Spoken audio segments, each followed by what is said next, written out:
Elon Musk X AI is now rolling out Grok 4. Grok 4.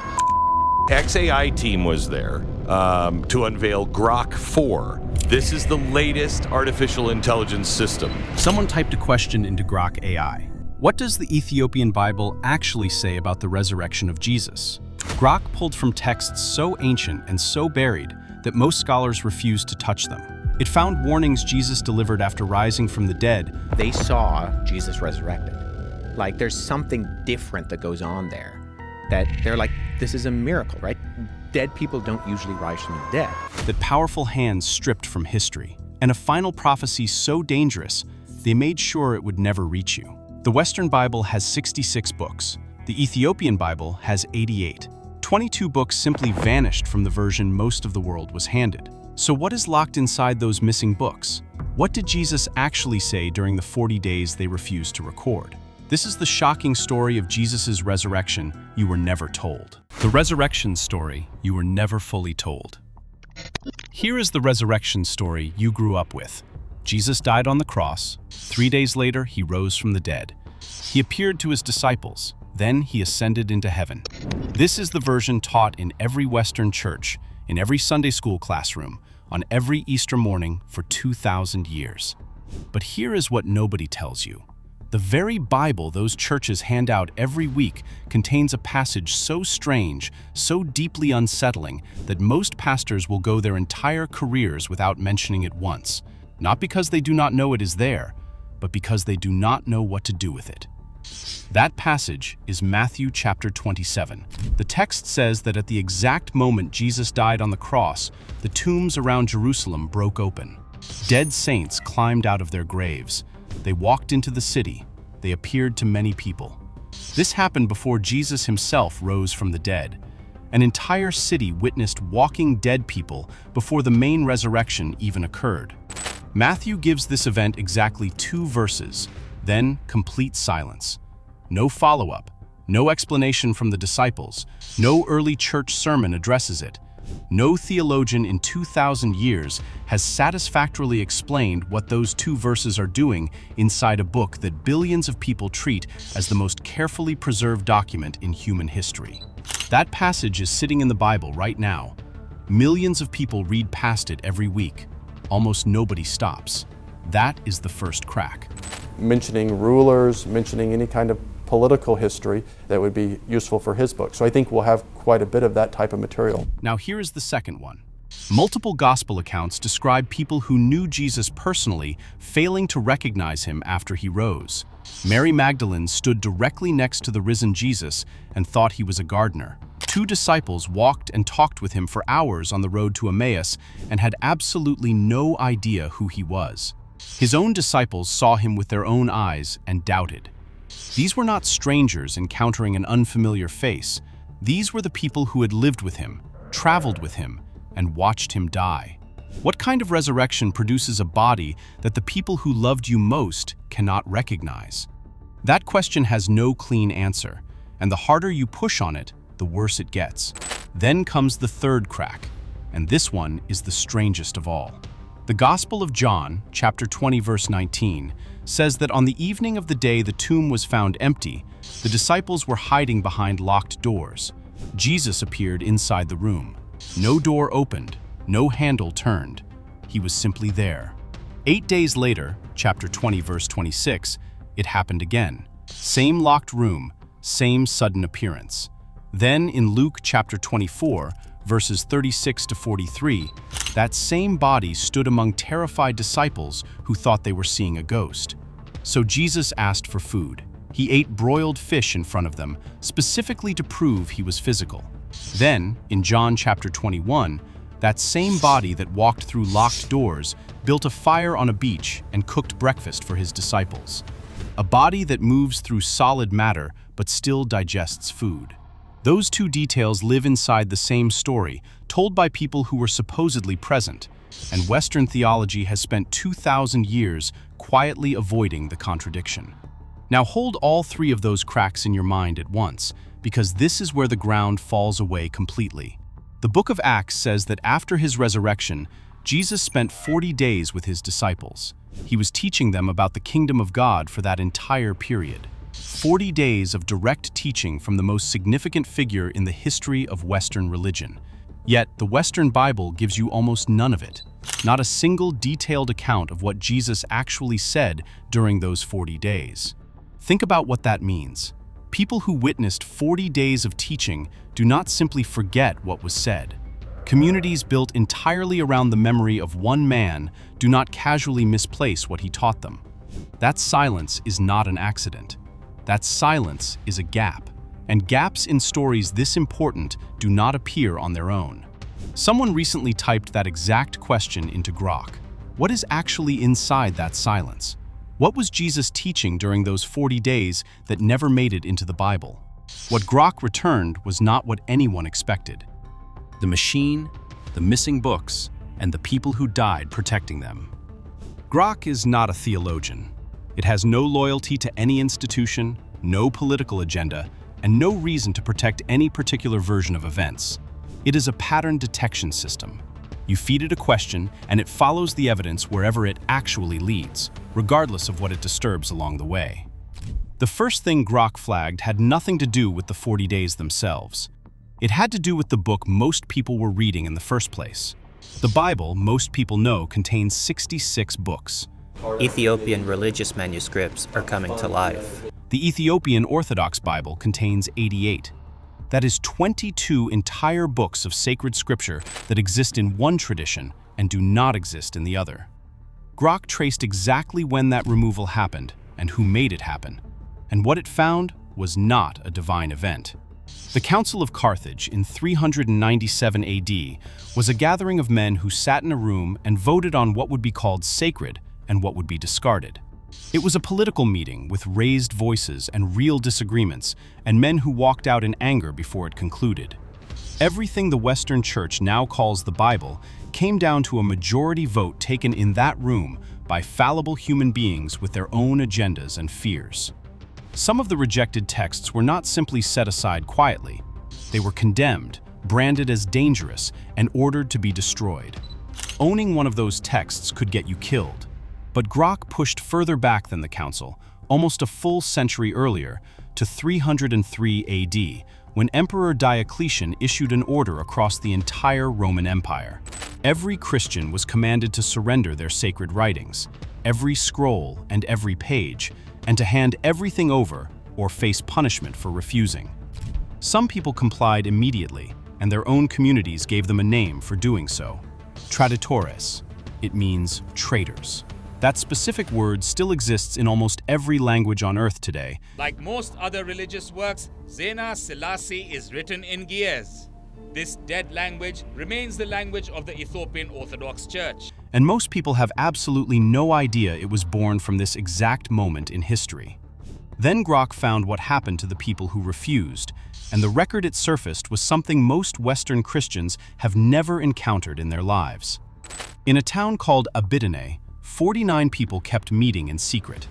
Men, women, and even children continued gathering to read what they believed were sacred words, while fully aware of what refusal meant for them. Soldiers eventually found them.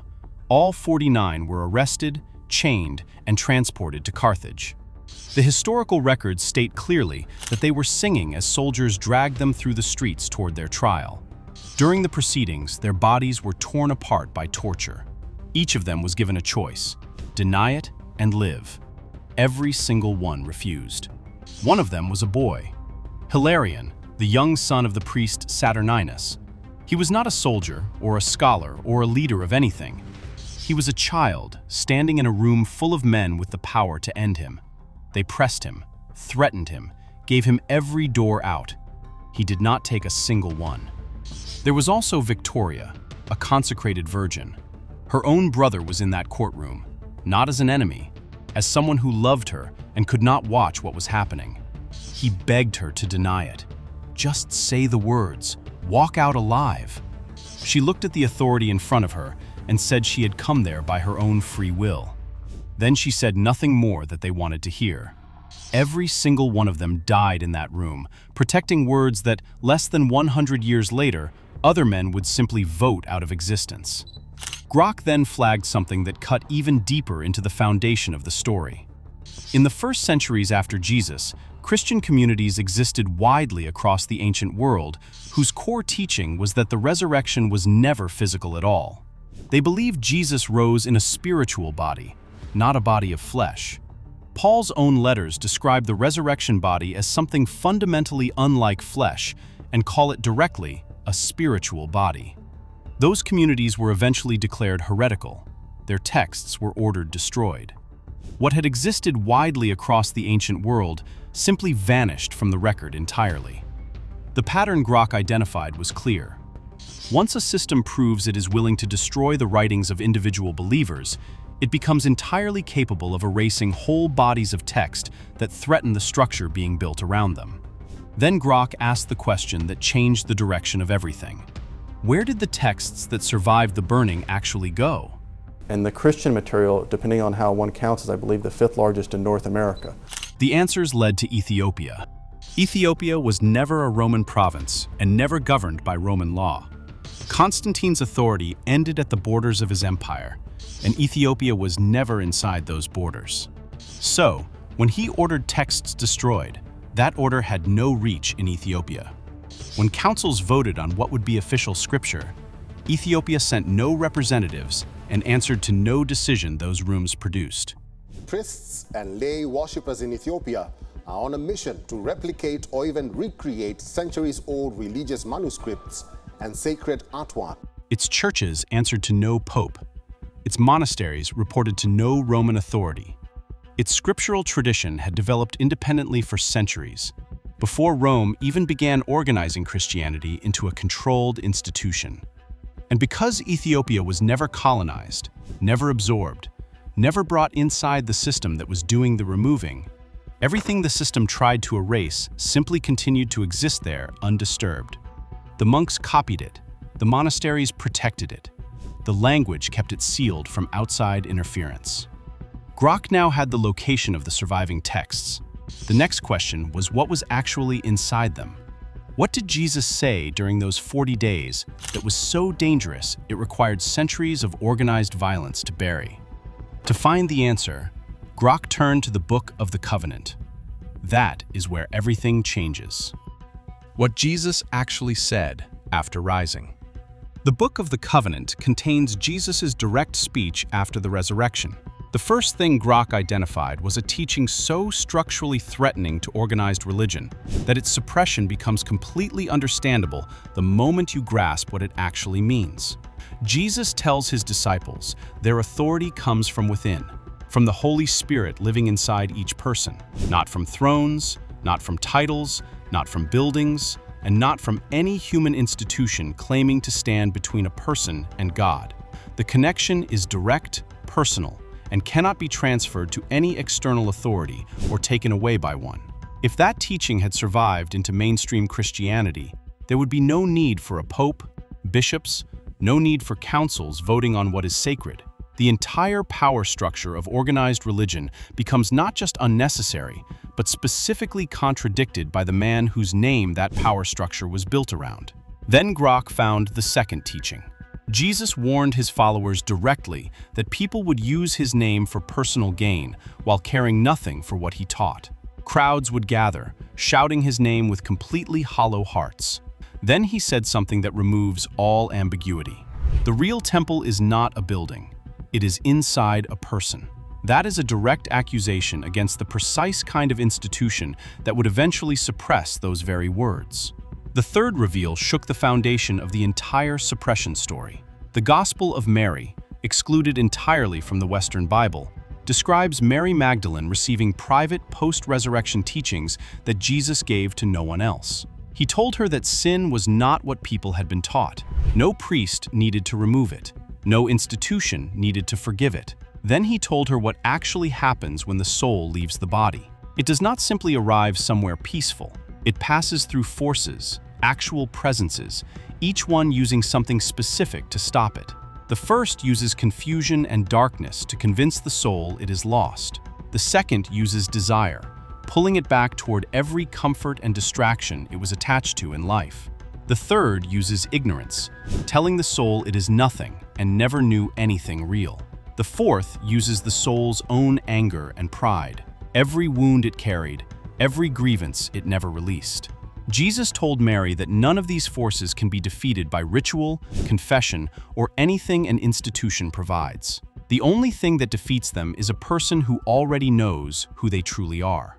That knowledge, built while still alive, is the only passage through. When Mary shared this with the disciples, Peter rejected it with open fury. He refused to believe Jesus would give a woman knowledge he had not given them directly. But his fury was not really about Mary. It was about what she had been told. Because if those teachings were true, Peter and every institution that followed him had nothing exclusive left to offer anyone. Grok connected this directly to the Book of the Covenant. If Jesus gave his deepest post-resurrection teachings to someone the institution refused to recognize, then the institution's claim to exclusive access collapses entirely from the inside. The fourth text Grok analyzed was the Didaskalia, another Ethiopian text containing direct post-resurrection instructions. Jesus warned against following leaders who appear outwardly righteous but take from the poor. He said to judge a leader not by their title or robes, but by what they actually do for the weakest people around them, and that any leader who grows wealthy while those around them suffer does not represent God, regardless of whose name they preach under. That standard would disqualify most of the institutional leaders who eventually decided which texts the world would be permitted to read. Grok made the connection explicit. Every single one of these teachings shares one consistent pattern. They remove the need for institutional control, give every individual direct and unmediated access to God, and make the religious middleman completely unnecessary. That is precisely why they disappeared from the version of Christianity that conquered the Western world. But the Book of the Covenant and the Didaskalia were not the only texts Grok found inside the Ethiopian tradition. There were warnings Jesus gave after rising that went far beyond institutions and false leaders. The warnings, the tomb, and the prophecies that describe today. Inside the Ethiopian manuscripts, Grok kept surfacing something the suppression story alone could not fully explain, something that pushed the entire investigation into territory that was harder to dismiss and harder to sit with comfortably. These were direct prophecies about what would happen to the world after Jesus was gone. The first prophecy stopped everything cold. Jesus described a time when faith would become pure performance, with nothing real underneath it. He said people would worship with their mouths, while their hearts remained completely untouched. Jesus said that people would gather in enormous buildings, sing with full voices, raise their hands, and walk back out as exactly the same people who had walked in, unchanged and unmoved. Then he said something no honest observer of modern religion can brush aside. He said his name would be sold. Not metaphorically, packaged, marketed, and turned into a commercial product with revenue streams and brand strategies attached to it. He described religious leaders who would become wealthy and globally famous using his name, while the people immediately surrounding them went without the basic things he had spent his life insisting they deserved. He said the worst darkness would not come when his voice went silent. It would come when so many people were shouting his name at the same time, from so many directions, with so many contradictions between them, that nobody could find what he actually said underneath all of it. The second prophecy made the first look restrained. Jesus spoke like someone who had already seen the future unfold. He said his message wouldn't just be misunderstood, it would be changed. Slowly, carefully, and on purpose. His words would be reshaped until they no longer sounded like him. His name would still be used, but what it stood for would feel different, almost unrecognizable. Then Grok found something that brought the pattern out of the ancient world and dropped it directly into the modern one. In 1980, a routine dig in Jerusalem turned into something no one was prepared for. Buried beneath the dust was a sealed tomb. When it was opened, workers found stone burial boxes lined up inside. Each one had a name carved into it. Not random names, not ordinary ones. Jesus, son of Joseph, Mary, Yosef. These names match the core family names tied to Jesus of Nazareth, the same names that appear in the New Testament: his mother, his earthly father, his close relatives. When researchers ran the numbers, trying to explain it away as coincidence, the results only made things worse. The odds of that exact combination of names appearing together in a single tomb were extremely low. Low enough to raise a question no one wanted to say out loud. What if this tomb was connected to the very people history had placed at the center of Christianity? The response was immediate. The tomb was resealed. Researchers who pursued it found their work pushed aside before it received any honest examination. No counter-evidence was produced. The subject was simply discouraged until it went quiet. Grok noted this without elaboration. The same instinct that gathered in 397 AD and voted on which words billions of people would be allowed to read was still operating in 1980. Different century, different tools, but the same identical reflex. Find the threat, shut it down, move on before anyone demands an answer. Then Grok reached the third prophecy, and this was the one that made researchers pause in a way the others had not managed. The Ethiopian texts describe what they call the signs of the final age. Within that section, Jesus told his followers that in the specific time when his message had been most thoroughly corrupted, something unexpected would happen. Understanding would return, but not through powerful institutions or celebrated leaders or television ministries broadcasting to millions of passive viewers. It would come through individuals overlooked and dismissed by every system constructed in his name. His voice would rise from deserts and remote mountains, and from the descendants of people the world had thrown away. Truth would not come from those holding institutional authority, but from the ones that authority had never considered worth listening to. But even this was not the deepest layer, because what Grok found next did not just challenge the institutions built around Jesus, it challenged the nature of the world itself. It challenged what the resurrection actually was. And when that answer came back, it was the one nobody expected. The unexpected answer. The resurrection was a jailbreak. Grok followed the trail through history. Councils, banned books, burned texts, decisions made by powerful men who chose what people were allowed to believe. But when it stepped back and looked at everything at once, the story changed, completely. Because the resurrection of Jesus was not the first story of its kind. Long before Christianity, people in different parts of the world told the same kind of story. In ancient Egypt, Osiris was killed, torn apart, and brought back. He became the ruler of the afterlife. In ancient Greece, Dionysus was killed and brought back. His followers believed he could lead them past death. In Mesopotamia, Tammuz died and returned again and again. People mourned him, then celebrated his return every year. These cultures were far apart. They had no contact, no shared system, and yet the same pattern kept showing up. Death, return, life again, over and over. Grok noticed something important. Early church leaders knew about these stories. They saw the pattern, but instead of facing it, they tried to explain it away, or they ignored it completely, because the question behind it was dangerous. If the same story appears again and again across different places and times, then maybe it is pointing to something real, something people have been trying to understand for a very long time. Then Grok found something that changed everything. It was hidden in ancient Ethiopian texts. These texts claimed to hold teachings from Jesus after he came back to life, teachings not found in the Bible. And what they said was shocking. They described two levels of reality. The first is the true source, the real light, perfect, complete, beyond anything we can fully understand. The second is this world, a world made by a lesser creator.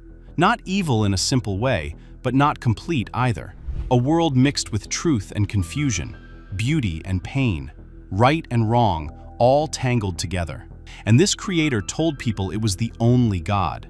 It demanded control, obedience, worship, but it did not know there was something higher above it. This idea did not appear in just one place.